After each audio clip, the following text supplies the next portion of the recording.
Hello everyone. I've been trying to set up some OpenFOAM cases recently, and geometry creation, getting your blockMeshDict right, getting Snappy to work properly, those are a big pain in the ass. So I came across this tool called SwiftBlock, which we're going to take a look at. Oh man, SwiftBlock OpenFOAM. All right. So if we go to this read the docs, basically you can just create your geometry in Blender, and this add-on will create your blocks and generate a blockMeshDict for you. So we're going to visit this page, download this zip file. I'm not sure if we're supposed to extract it or not, so we're just going to save it. But I've got Blender 2.82 installed. So Blender.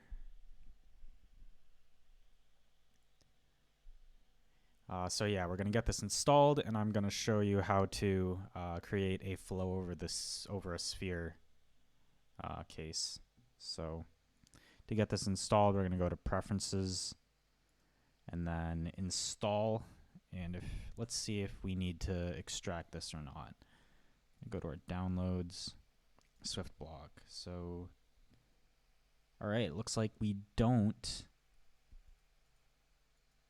need to do that, so we don't need to extract it, so we'll install that, or we already did install it. So if we give this a refresh, X that out, and go to enabled add-ons only, so we've got SwiftBlock now. Let's see if it's actually enabled. Yes, it is. So if you hit N, you can get this sidebar right here in Blender. Yeah. So I'm going to delete this camera and the light. Delete. And there is a procedure that they have on their read the docs, but let's see.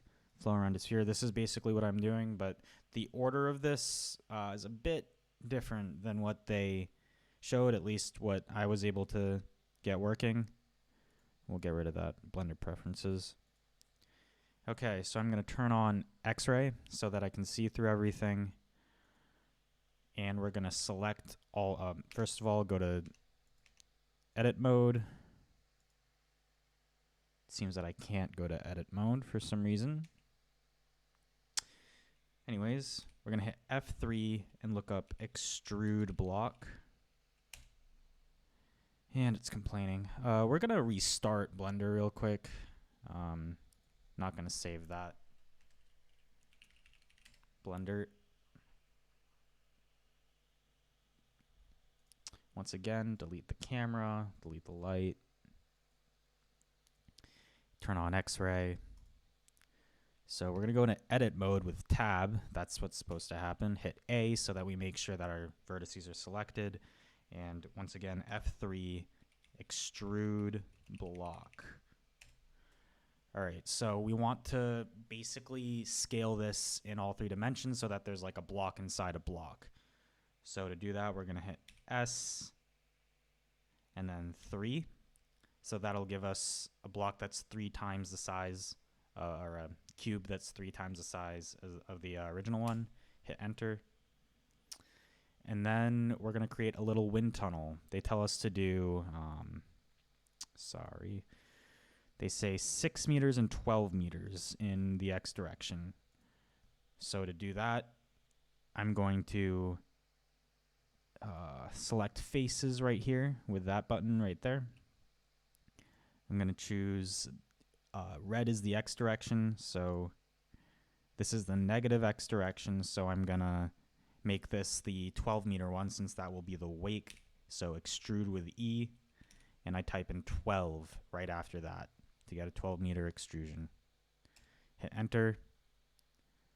Do this for the other side. We're going to make this a 6 meter extrusion. Hit E and then 6. Now that this is done, this is basically our geometry, save for the sphere that will go in the center right there. So we're going to initialize our object, our block mesh object that SwiftBlock will work with. All right, what do they want us to do next?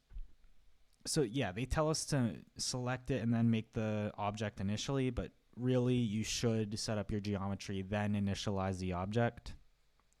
So they want us to build now. We're going to build, and we see that we get 9 blocks, 0 to 8. So if you click these, you'll see that it takes away each of the blocks, whichever one that you select. So very good. They want us to deselect 0 because that's where our sphere is going to be. We want this to be hollow because our sphere is going to go in there. And I believe that is the next step. Yeah, click on 0, disable the block, and then we want to add the UV sphere.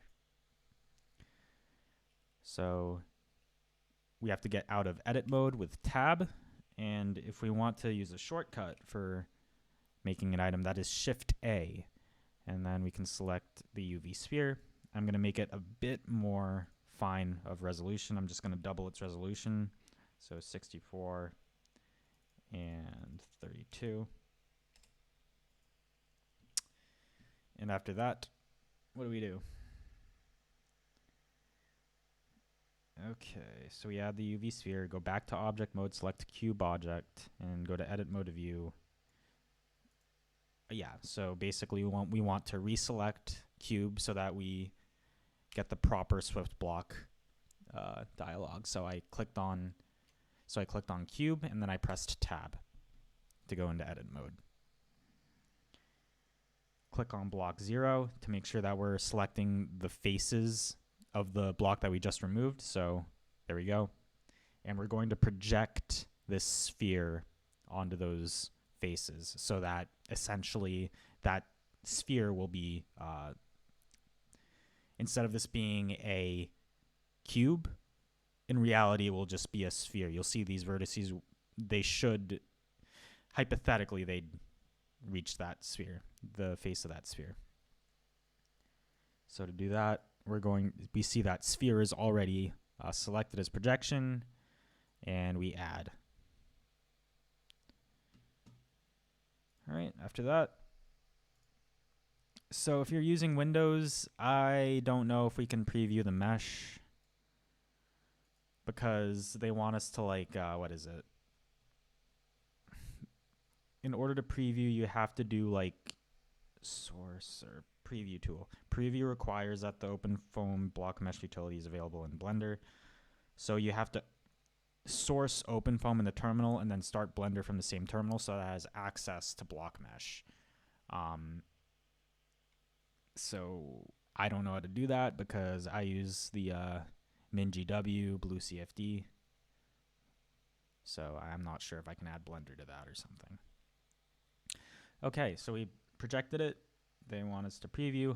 Now we're going to do some grading towards the sphere so that as the mesh closer to the sphere will be finer so that we can capture some of that nice turbulent detail. So to do that, I'm going to deselect. I'm going to scroll up to, or don't scroll because you can mess with, don't worry about scrolling. Don't listen to me. All right, so we want to take out one of these blocks here that attach to the small cube. Oh, perfect. And we want to select one of those edges. So I select that edge, and to select all the edges, we can do select group. We're going to check out the edge direction, and we want the cells closer to this cube to be more fine than the ones towards the outer part, the outer mesh. So what do they tell us to do? Enter values to edge parameters. So we want 20 cells, x1 0.01 and r1 1.2. So let's do 20 cells. We're going to change 0.1 to 0.01, and then we're going to change, this to 1.2. Sorry, this needs to be 0.01. Perfect. Once that's done, we can say set params, and then we can return our block. They have us do anything else? So we set params, click preview, so I can't do that. And then you want to return the block that we disabled, because if we uncheck this, your mesh literally will look like this. You'll see like there's a indentation in your mesh. Okay, what next? So now we want to name our patches, our boundary patches. So if you go to the bottom here, you'll see that there are two that are already sort of created. And they have material and wall. So I'm going to delete this, or default, excuse me. I'm going to delete this default since it seems like it doesn't select anything. And it seems like material is the overarching one. So we want the patch that is closer to the sphere to be the inlet, and the one further away to be the outlet, so that we can get more of a wake. We can capture more of that. So I'm going to do face select. I'm going to select this face, and I'm going to add it there using that plus button. I'm going to change this to a patch, and I'm going to name this inlet. I'm going to do the same on the other side for the outlet. Deselect and go to the outlet, add, make this a patch, and name it outlet. Same will go for all the surrounding faces, our walls essentially. So we're going to select all these, make sure that we get the correct faces. Yep. And we want to go here, and then the underside. Perfect. So we're going to add this. We're going to make this, we're going to leave this a wall, and then we're going to call this wall underscore outer. Okay, so if we go back to our material, okay, interesting. Wall outer. All right, so normally it would just be the inner cube that would be highlighted by this, but it seems like more is highlighted than is supposed to be. So we're going to delete all of these. I'm going to select everything and make that default. I'm just going to leave that as is, and I'm going to redo what I just did. So bear with me. Apologize.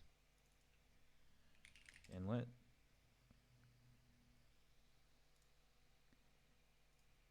Outlet. I needed to make these patches as well. Patch. And then we're going to do the same thing for our walls. I'm using control click to select multiple faces.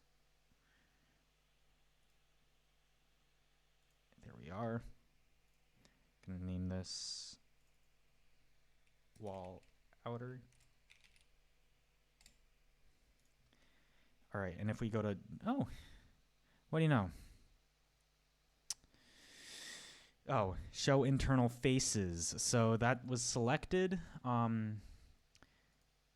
It probably was okay the first time I did it. So make sure show internal faces is not selected. So clearly we see that this is the central region. It looks like a cube, but we just projected this cube onto the sphere. So in reality, this is the sphere. This cube is actually the sphere because we projected onto it. So we can double click that and call that wall sphere.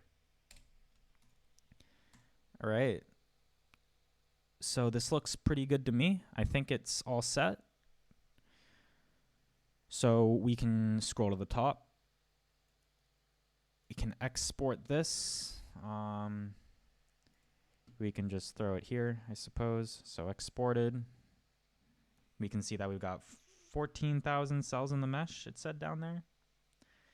And we can check this out. What did it name it as? Oh, yeah. It's just constant and system. So that just put everything in there. I didn't choose a lower directory for it to be in, so let's just copy both of these, create a new folder, SwiftBlock, and paste those in there. So if I open this in my blue CFD terminal, blockmesh and parafoam. If we hit apply, turn on surface with edges, we see that we've got a nice block mesh. If we want to see the sphere inside of it, or I kind of want to just, there we are. Other way, that's how we first saw it. If we want to take a look on the inside, we can do Z normal, change the outward normal, we can apply. See, we got our sphere there, and if we do surface with edges, there we go. I don't know what this business is. It's kind of janky, if you ask me. I had more success. Like, this looks great towards the center, though. Ugh. Get rid of the plane, show plane, get rid of that. This looks great. You get some nice inflation layers, essentially.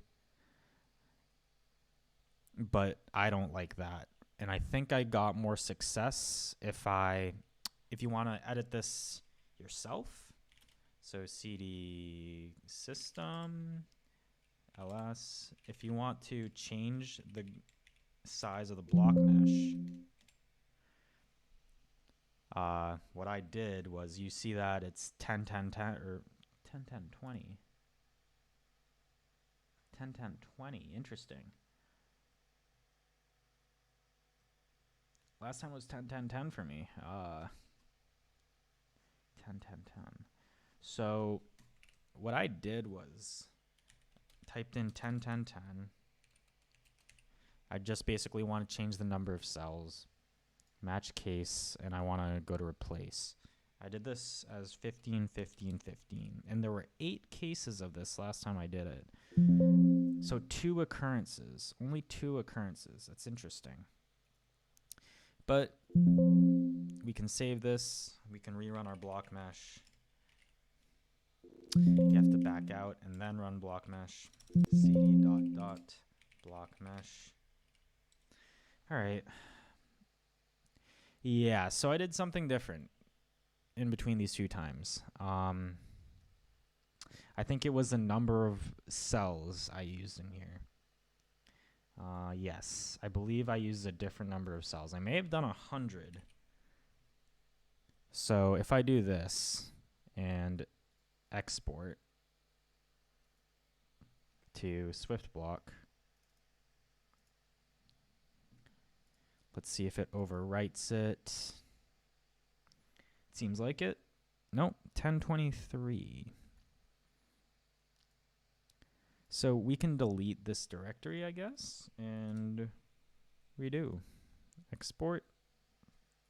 We're going to call this SwiftBlock and export. Refresh.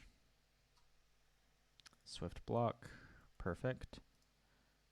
So once again, open this.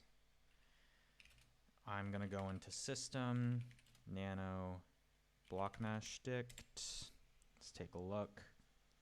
10 10 20, 10 10 20. It's very interesting. We'll take a look, see if this mesh is any different. What am I doing? cd ... We need to run blockmesh and then parafoam.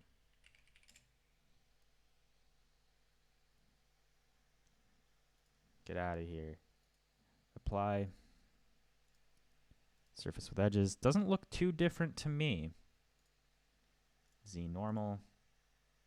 This is what you don't want to scroll in. Do not scroll in pair view. It'll mess everything up. Looks about the same. So I'm not sure what exactly is going on. Humor me a bit and we can learn together. So I'm going to make sure that I save this. Save to Blender. We'll just call this untitled. I don't care.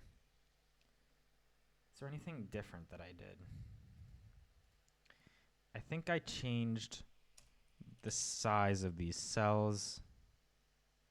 And I think this was supposed to be 1.2. I don't know how that got set. So we're going to set params. Except I shouldn't have done that. I need to select this edge, select group, and then set params. And I can reselect that. We have 100 cells for edge settings. I'm not quite sure what it does. That's a thing. Like you get used to a new plugin or some add-on, and you see all these settings, and you do the tutorial, and they tell you what to do, but it takes a while to actually understand what's going on. So SwiftBlock.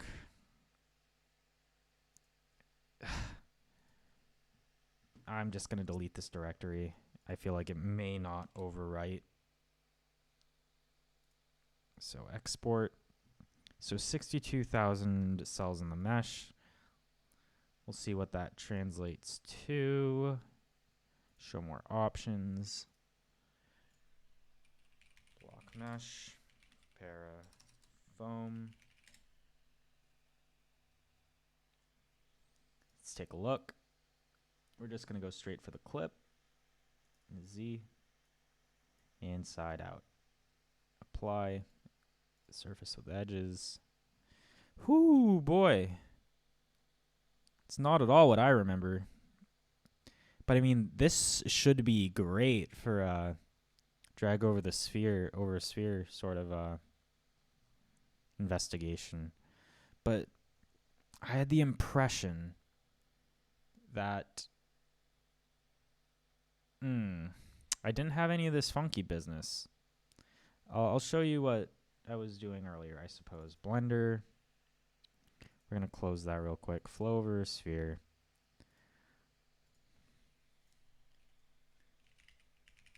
Parafoam. So apply. I already ran this as a simple foam case. So we want to clip this. Z normal and inside out. Apply. And if I go to surface with edges, that's a beautiful mesh. It's not as fine towards the center right there, but there's no funky business. There's no like weird lines going through anything. So what did I do? We can take a look at that blockMeshDict again, I suppose. We'll go into our SwiftBlock directory and go to our blockMeshDict. I don't know why I'm doing it. First of all, Windows 10, I have to go to show more options before I can open with Notepad, which is a pain in the butt. So that's 10, 100, 100, 10, 10, 100, 10, 10, 100. So let's see if I can get away with, because find and replace, you might mess up some things. So I'm going to, or sorry, this needs to be 10, 10, and I want to replace it with 15, 15. So if I replace all, then 8 occurrences. Oh. What just happened? Oh, I needed to have a space there, so we'll search 15, 15. Replace all. There we go. It said 8, so I'm gonna believe that it's for each of the blocks. All the blocks that need to have it applied to, so flow over sphere, SwiftBlock. So let's redo our block mesh. Let's see if it works. 0 and 7. If we check out 0, block 0, it's got 15 and 100. Block 7. Okay. So we can change these to 15 because everything else will be 15. And then the hundreds should connect together. Block mesh structured sort of bullshit, but block mesh. Wonderful. Parafoam. Apply. Let's do the clip first. Clip, Z normal, inside out. Surface with edges. Yeah, so now there's no funky business. This is a very sharp transition.